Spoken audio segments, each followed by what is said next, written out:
everybody. So we are two communicators here today, Jacek Ławrecki and Andrius Kasparavičius. Jacek is from Poland and I'm from Lithuania. And today we are planning to discuss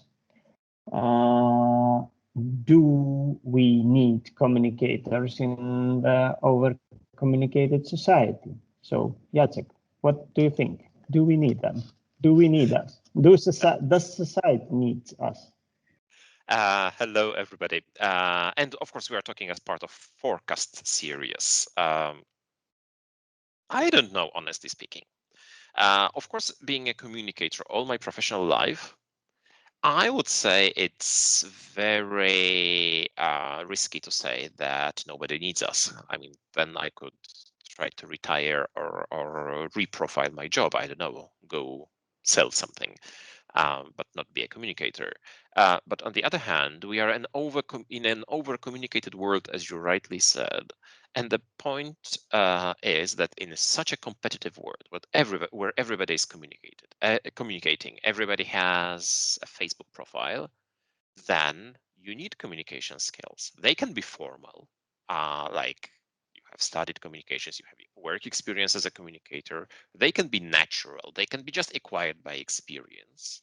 But I think we even more need communicators than before. And it's even more difficult to be a good communicator now because, well, everybody can communicate, but the thing is to do it well. Okay, now I'm reading one sentence in front of me. The way we communicate with others and with ourselves ultimately determines the quality of our lives. So, that's from your Facebook page, from the Picnic Society. I read it. So if we take this phrase,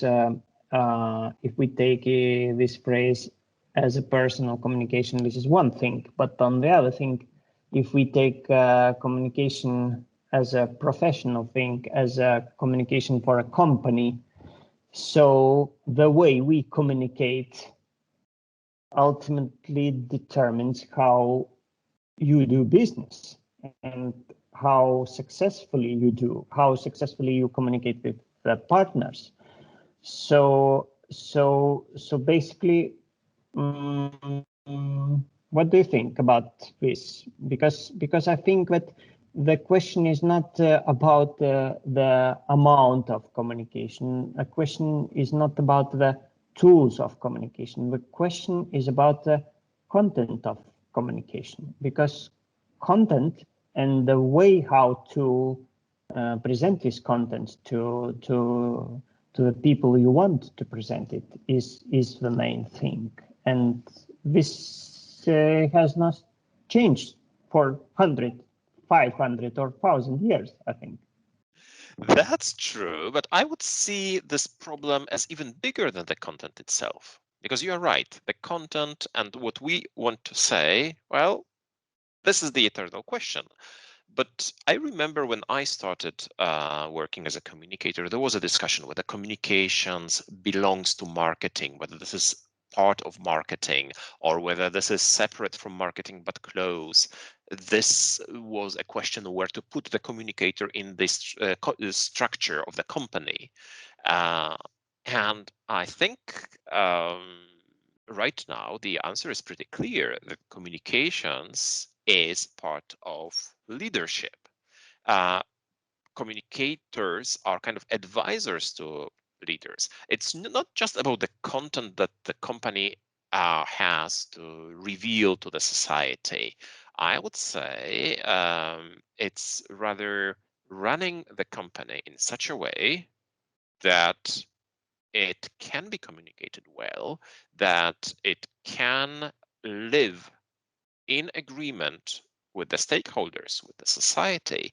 I will give you an example. If a company wants to invest in something rather unpopular like a waste to energy plant, then in this traditional approach, it would be, okay, we are going to build a waste to energy plant here. And let's now communicate it to the people. Let's make sure that they will be happy. I would rather see it like, okay, now let's first start talking to the people, to everybody, not just the ones who are against, to local authorities, to NGOs, to everybody, and let's decide whether this is needed. Let's exchange these arguments. Of course, it doesn't mean that, well, if somebody says no, then we stop working.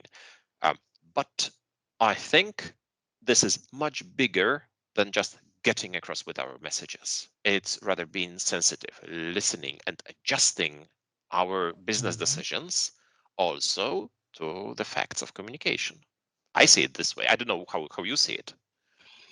Yeah, I have this idea what you know a little bit about this picnic society. So I always think about the communication in nowadays, especially as about a big picnic in the park, and you have a lot of plates everywhere, and people are gathering around each plate, there is also a concert in the park, and people sometimes stick to what they are talking about the plate, and sometimes we are looking to the main concert, what's going on in the park.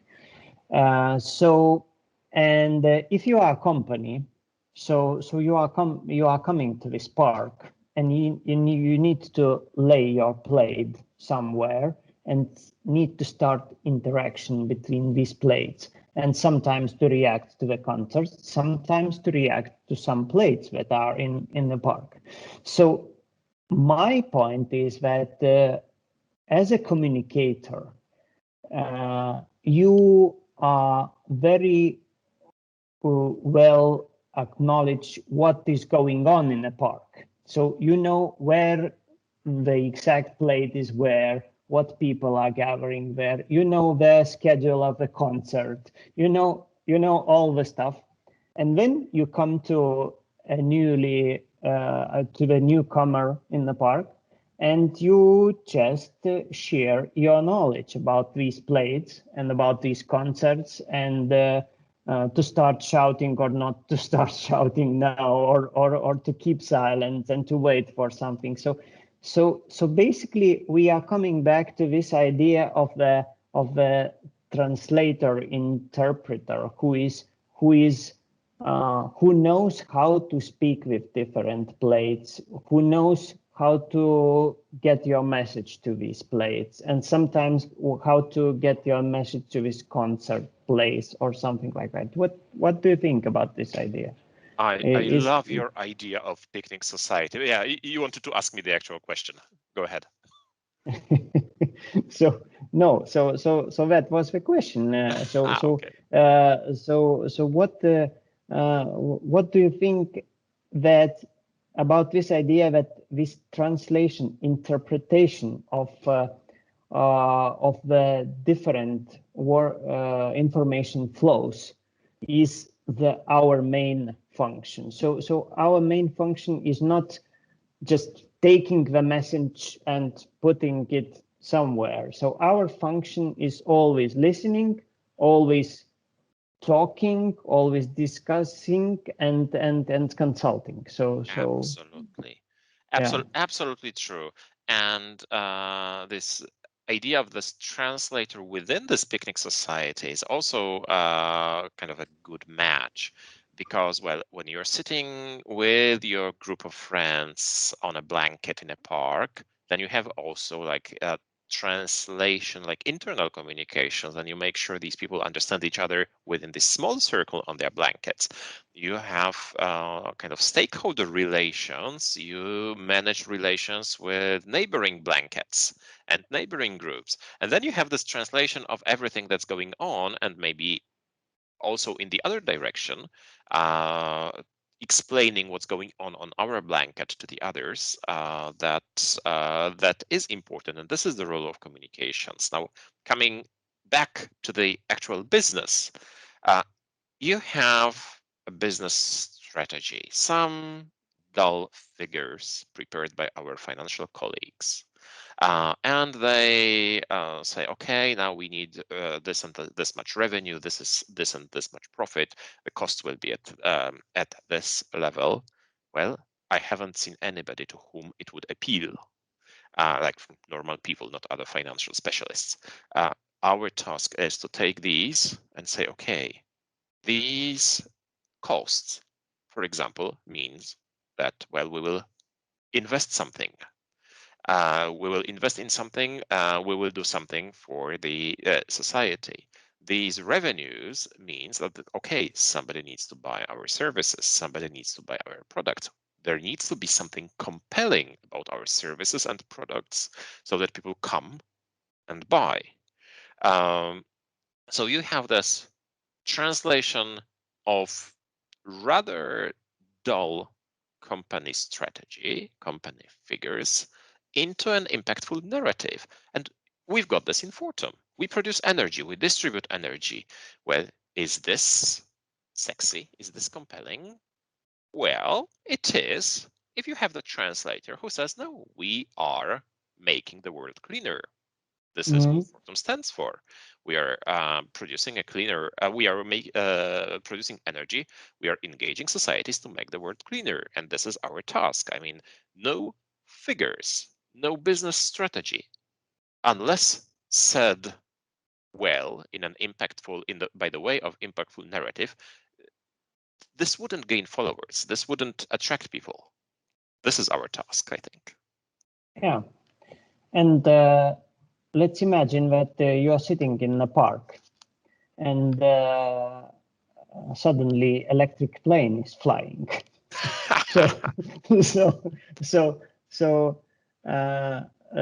You will tell why I asked that, but I think that if you are a communicator and there is a picnic in the park and the electric plane is flying in the sky, it carries a message, and it carries a message to a different plates, and this message is different to a different plate. So what you can tell about this, and because this is your project, this is your plane, and how you carry this message to the different audiences, and how actually this plane is flying from these dull figures to say something. So tell me a little bit about it. Yeah, this is a perfect example of this translation. And my first thought, if I saw an electric plane overhead and I'm in the park, my first thought would be, okay, how much battery does he still left? But because, well, the electric planes are still in the initial phase of development, so the capacity of the batteries is not very big. But of course, you mentioned this project because it's my pet project. A year and a half ago, we organized a flight from across Poland, from Wrocław via Upper Silesia to Warsaw and Gdańsk with an electric plane. It was the first electric cross-country flight in Poland, and it attracted a huge attention. And of course, what did it say? Like, as we said before, Fortum is a cleaner world company. We want to produce energy to make the world cleaner. Part of this is electromobility. So we have electric charging, we have charging networks for electric vehicles. And of course, we do not produce electric planes. We do not have chargers for the electric planes. But this was the way to send a compelling message. This is the future. This is a plane which is silent, and this is the plane which does not pollute the air. Of course, we could say we could have presented figures about our emissions and about being a clean energy company. Well, who would have cared? With this, everybody cared. We had like 800 media articles, media publications in everything, in the regional, national media. Every single dollar spent for this project had a return in advertising value of 18 times, like $18 for $1 spent. And the message like to the people is, okay, in Poland you can do something great. To the authorities, well, Fortum has just showed that it's pioneering here something in Poland, that they are bringing the top energy technology to Poland, and this is the first step. And of course, it wasn't just a show off. We also were gathering data, data that we published freely. Everybody can have this data and can see what should be the ideal distance between charging stations at airfields so that such a cross-country flight is possible. I mean, we tried it. I was on this plane myself, and it was a lot of fun. Good, very good explanation of how we could transform. And for the end, I'm thinking about our role, and I think that this is kind of a paradox. I think that as the information flow is getting bigger and bigger, and it looks like everybody could communicate, but then there is a huge river, and with waters that are carrying all the waste, everything, and so you can see a lot of things. So good communicator role is always to clean the river and show the clean water, and actually it is always about the quality of communication. So quality communication is our role, and our role is very important, and we could have millions of communicators. Now every person has a mobile phone in their pockets, but this doesn't mean that every person is a good communicator. And from my experience is that people have these tools, but only some people knows how to use it. And then you see, then it is used in a very professional way. So you can always say that there is some kind of a communicator behind, or something like that. What do you think about this? I think it's our curse as communicators who have over 20 years experience. You have over 20 years experience. I have over 20 years experience in communications. We have seen different tools. We have seen different projects. And well, I started with fax. Yeah, so did I. I Yeah. was sending out 100 press releases by fax when I was still a student at a training in the agency. It was the case, but well, doesn't matter. It was a good press release. It could be delivered by fax, but it was good. I think the problem that you mentioned is really big, or it's serious, because well, you can see a press release or you can see a message, and well, we with our experience would we would feel whether this is professional, whether this is ethical, whether this is profound, or whether just somebody, some student trainee wrote something because the client wanted to have a press release. And I see a lot of projects where, like, on the surface, it looks normal. I mean, you have a nice shiny visual, you have a nice press release, but when you dig inside, you see that it's superficial, that there is no substance in it. And this is, I would say, this is the curse of us as the communicators, because then it's our task to translate the value of the quality that we can deliver to both to the audiences, to the journalists. That's, I think, easier. The journalists are, well, they can pretty well sense or differentiate between the scum and the good quality things. but also we need to translate this to the business. If you have an engineer, if you have a head of a business, they will look at a press release and they will not be able to know, like just by looking at it, which one is right and why. They will look the same. They will be 1 page long, 1 page long. Paragraphs, paragraphs. Some figures, some figures. And here you know, okay, this is correct. And this comes, I think, with experience. What we still sometimes need to learn is how to teach others what is right in communications. I think this is still something we are often lacking. I don't know what your experience is. Yeah, what do you exactly. think? You reminded me one of the cases from my experience.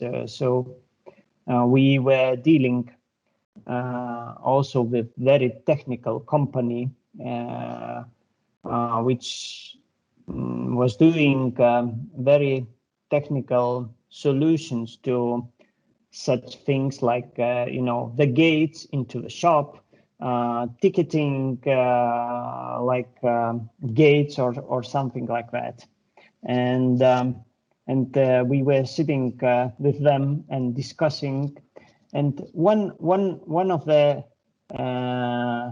engineers said that, oh, we have this system. It is very small, but maybe it would be interesting or something like that. We will do a ticketing system for Eurovision in Tallinn. So so basically, from a technical point of view, that was it was small. He didn't realize the value.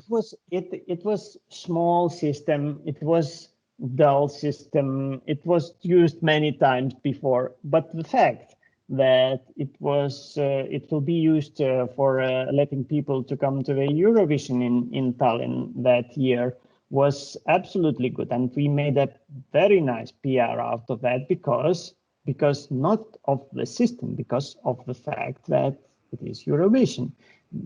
It is not that Fortum is selling electricity or something like that. It is a electric plane flying, and this is very good visualization of that. So I will give you a similar example. We have, like, being experienced in district heating, that one of the measures to assess the quality of the district heating network is how much water leaks from it. So basically, how much water you have to pump into it is a measure of the quality of the network. Of course, it's totally boring. I mean, most people don't realize there are any leaks. So just telling about that, well, we have to pump up so and so many tons of water, and it's very little because others have to pump much more. Come on, this would have absolutely a counterproductive effect. But what the engineers don't realize is the small twist. What we do, like every district heating network has dyed water. I mean, it's green so that everybody knows that this is district heating water. This is true for every district heating network I know. And for engineers, it's something absolutely normal. What we discovered is that when you are putting this dye into the district heating network water, it becomes news. And this can tell you exactly that you take care of the quality of the network because you are making this water green so that you can detect any leaks. Then you have also the call to action. If you open the tap with hot water at home and it's green, then don't drink it and call us. Of course, it's very, very rare that somebody actually sees green water from the tap, but it is theoretically possible. And this is one of the best published pieces of news that we regularly have been publishing for many, many years. For engineers, it's unbelievable. One of them called me and said something, well, Jacek, I don't know how to ask you. Did these guys from the other city tell you that dyeing water green is something unusual? Because, in our city, we do it as well. and you're announcing it like it was something unbelievable. Yes. Something you know. Yes. This was green everywhere and every time in the district heating network. I said, I know, but this is how we come across with the message that we take care of the quality of the network. Exactly. So to summarize everything, I could say that your example or mine example or your plane. So this is about the translation or interpretation of the message, because for one person, for engineer, it is absolutely normal situation. He or she sees it every day, and he or she doesn't see any opportunity to do something out of that. So we are the people who are coming to this usual situation, to this daily situation, and we see this opportunity how to translate this message to the general public and to make, if you want, the message sexy or something like that, because this is how messages are becoming sexy, because somebody is coming and see the point, the angle, which could be interesting for general public or for other audience or whatever. This is true, and the optimistic thing is, well, people don't need to hire us. They can also develop this sense themselves, being business leaders, CEOs, experts. It just needs a little bit of zooming out, getting out of their own niche, and trying to put themselves in the shoes of ordinary people, or not necessarily ordinary people, but also the shoes of their target audience, what they might expect, what they might find interesting. So, well, you either hire a professional communicator like us, or you just learn it to do yourself. Both is doable. Perfect end for our conversation. Thank you, Jacek. Thank you very much, Andrius. It was a pleasure.